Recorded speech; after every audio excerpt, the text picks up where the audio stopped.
Dress for success. So dress for success. When I think of dress for success, I think of a book that came out when I was a young professional.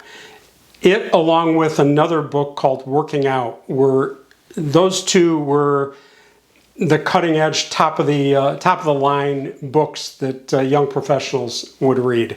They told us how we were supposed to present ourselves. Well, that was in the day where actually things were changing. My mom's time, everybody wore suits most anywhere. If you really look at, certainly, well, we wore suits when we went to church, and certainly my parents did too. But my parents wore suits and dressed up much more frequently than they did during my childhood and young adulthood. Things started casualizing back then, and they've casualized significantly since then. So it's not uncommon now to see professionals wearing, they're still doing the button-down shirt, the tie.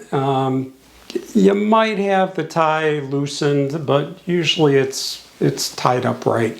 Slacks, the black shoes or something similar. So it's still kind of a bit of a conservative look when it comes to business, and in particular like law, accounting, those types of things. However, we don't tend to do that much outside of work. I have found, I found there still is the tendency towards suits at the church I grew up in. It's a little more conservative, traditional type of church. If you go to something that's more, what's the word I would look for? A little more open, a little more free, a little less traditional, let's use that word. There you're not going to see suits nearly as much, if you see them at all. So the world has changed during this time period. It's always changing. We see it changing now everywhere we go. So what's important here is, I mentioned that, and I also wanted to mention the fact that I made use of the COVID time period when we were not allowed to go out and there was not much going on face to face. I thought, you know, I've been curious about this certain look for quite a while now, and this is a perfect opportunity to try it out, see how it works. So I shaved my head, and friends were a little shocked. They didn't think that I was the type of person to do that. I'm like, of course I am. Why not? So I did that, and I also bought a motorcycle vest. They had my black t-shirt, of course, and so I took some photos, and I was actually a little surprised. I really liked that look, and I liked how it felt. So I had a little different understanding of that appearance and that style once I got the opportunity to try it on. So if you get the opportunity to try something different on, go for it. Try it out. See how it fits for you. Now, I'm not doing that every day because honestly, that's not me. Not on an everyday basis.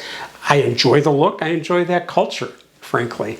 But it's not something that's natural to me because I wasn't raised with it. I think that's part of the reason.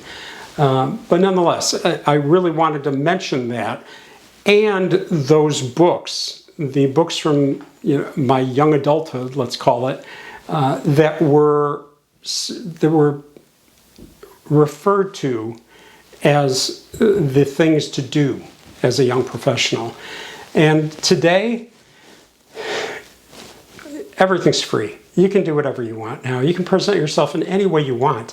I think the key to that is presenting yourself in a way that's true to you. And you can be different in different situations. That totally makes sense. I do. I'll present myself very, I'll use the word casual. You saw that first polo shirt that I wore at the beginning of this video.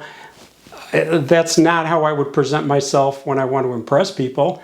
but that's when I'll do that just to be comfortable and run my daily errands or something to that effect when I'm not really trying to present in any way. Other times, certainly the jackets will come out. I'm in LA though, so I'm not wearing them right now. It's the beginning of August and a little warm for a jacket, but I've got it on for the video, right?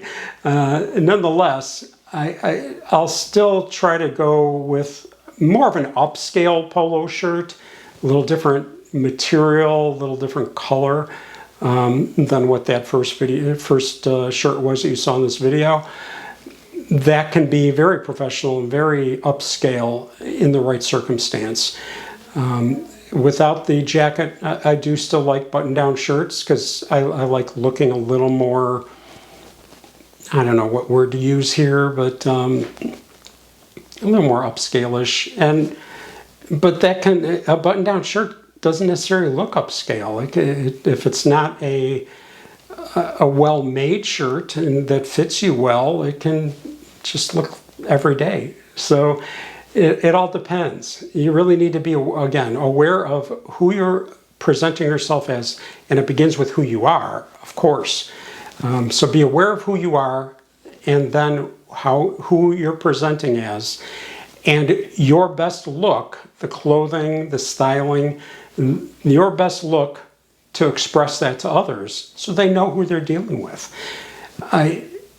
The facial hair was another key. I used that in the beginning of this video just to show a little difference there. Certainly the beard has a different feel than this clean-shaven look. I'm not sure if it's an age difference or what the real difference is, but I do feel different when I have that beard, and I think I look different enough. The goatee I haven't used a lot lately, but I like that look. It's a little edgier. It kind of suggests maybe I'm not the conservative kid that some people saw me as. So it'll add a little something different. So if you want to add some spice, you might do something with the facial hair. You might do something with your hair on the top of your head. You do something certainly with clothing, obviously. That's how how I was talking at the beginning of this video. But nonetheless, be clear on who you are. That's the start, and I'll have to talk about that in another video. But be clear on who you are, how you're presenting yourself, how you want to present yourself, and then make sure that your wardrobe, your styling, everything fits that image so that you're expressing yourself at your best. That's the way to go.